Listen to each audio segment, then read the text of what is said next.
we have a strong economy, consider that we will reverse our economy. That we will reverse our economy.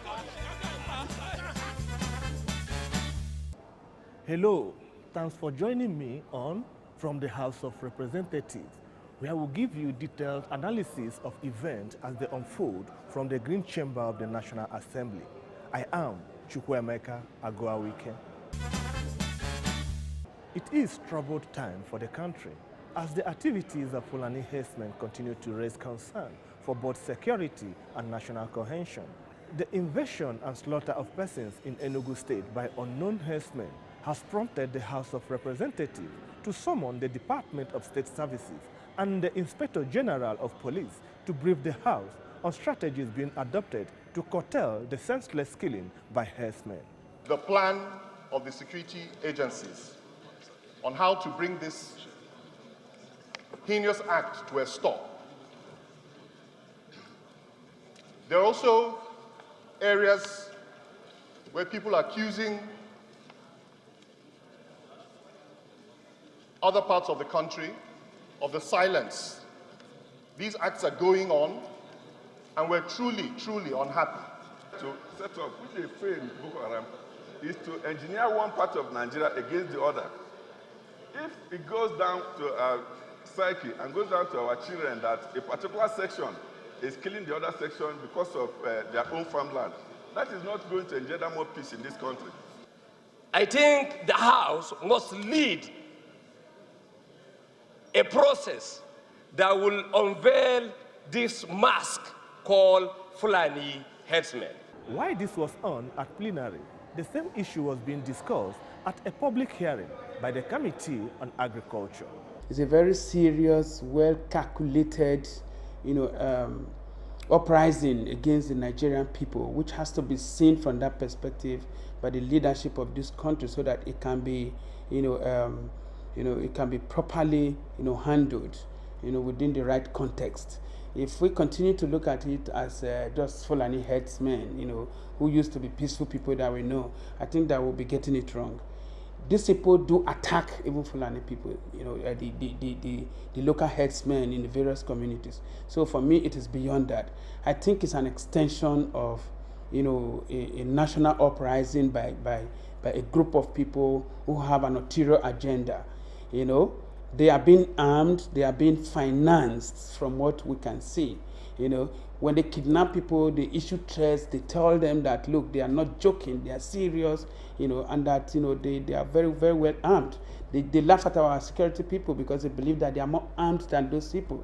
So those local Fulani herdsmen cannot, on their own, get that level of sophistication, and then this kind of, comprehensive operation that is almost, permeating the entire nation. I think that is, that should be a point that we should take proper notice of. Travelers on Okene-Lokoja Road may soon have cause to smile if the Inspector General of Police carries out the directive of the House, urging him to crack down on the activities of criminals operating along Okene-Lokoja Road and to deploy more personnel for surveillance in order to ensure safety of travelers on that road. The issue with this motion trying to cure, Mr. Speaker, is to be proactive, whereby the Inspector General of Police will now be proactive along Nigerian roads. Nigerian roads, most especially this road that is connecting business between north and south. What are we talking? We say our commerce are not growing. Distribution of produce are not growing, are not moving from north to south. That causes inflation by making sure that there increase in prices of goods. And consistently, a particular spot is being used to kidnap. Those bad spots where the roads are bad are being used to kidnap Nigerians, and nothing has been done about it. Both the ministry that is supposed to fix the road and the security outfit that is supposed to protect life and property in line with the Constitution. So, if the lawmakers are surprised, Nigerians will be astonished that government is still funding the electricity sector even after privatization. The legislators has asked the Federal Ministry of Power, Works and Housing and the Nigerian Electricity Regulatory Commission to put a halt to ongoing plans to raise 309 billion naira bonds for the financing of the nation's electricity service providers. The Committee on Power, Privatization and Commercialization, as Loans and Debt Management were mandated to investigate the planned sales of bonds and report back to the House. As of today, just a story of woes, excuses, and all that. In spite of a bailout by the Central Bank of Nigeria to this sector at a whopping cost of 213 billion naira as of March last year. Now, 1 year after, the same sector is trying to go to the bond market to secure 309 billion naira. And this will be at public expense because the federal government is supposed to guarantee that bond. In terms of the bond that is being proposed, the federal government have invested so much and people have taken up our national assets and they've not shown capacity to drive it. Knowing how important energy is in the effect of energy in our economy, because without it we can't be a productive nation. Power is at the key of our industrialization, is at the key of our development, and those who have handed over the industry are not doing the needful, and they are looking at bailout every day. Number one, this motion is pertinent that it shall be stopped because the business model right from the beginning for the privatization and the way it has been approved is wrong, and we need to investigate and change it. If we mean radical restructuring and change, it must be done, sir. The Committee on Public Account was also mandated to investigate funds and assets so far recovered by the anti-corruption agencies from 1999 till date. While the Committee on Financial Crime is to look into whether any crime may have been committed in the course of management and disbursement of the recovered fund in the last 12 years. What have Nigerians been benefiting from this recovered loot? And recently we were told that a lot of public officials in the past administration have been returning looted funds. We Nigerians want to know how much has been recovered so far, because we cannot have so much money being recovered and Nigerians are still wallowing in abject poverty. And here the Attorney General is telling us that we have recovered 6 trillion for the past 12 years. I think as a house, vis-a-vis what the committee should do is to go straight and find out specifically where are this money kept, who actually is holding this money. Has this money been utilized for something else? And the Committee on Public Account should be able to do justice to it. Have you ever been in a situation and you do not know how to call for help? Well, the House of Representatives is making it simple for us by asking the Nigerian Communications Commission to mandate GSM service providers to configure emergency short code like 911 into their network for use by the public in times of need.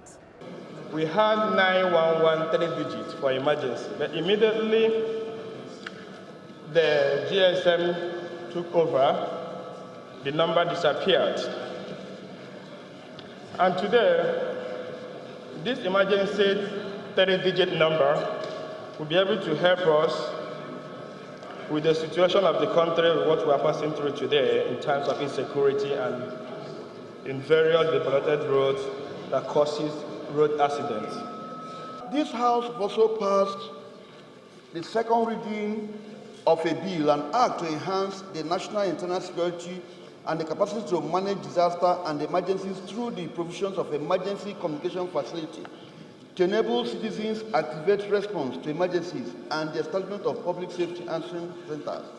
This bill, Mr. Speaker, canvasses exactly what this motion is saying. It's a wake-up call. So there is need for us to have a national emergency line that is going to be toll-free and very, very easy for every human being in this country to remember, so that it can make it easier for people to call for emergency at a very short time, and even when they don't have chips on their phone. During the week at the House Committee on Interior, the Controller General of Nigerian Prisons, Peter Ikbendu, told the committee members that any of the officers found to have been involved in the assault of Honorable Onyemechi Marapo will be punished.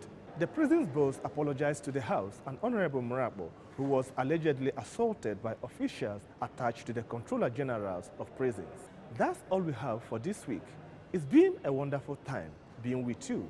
Join us again next week for another edition of From the House of Representatives. I am Chukwuemeka Agoawike.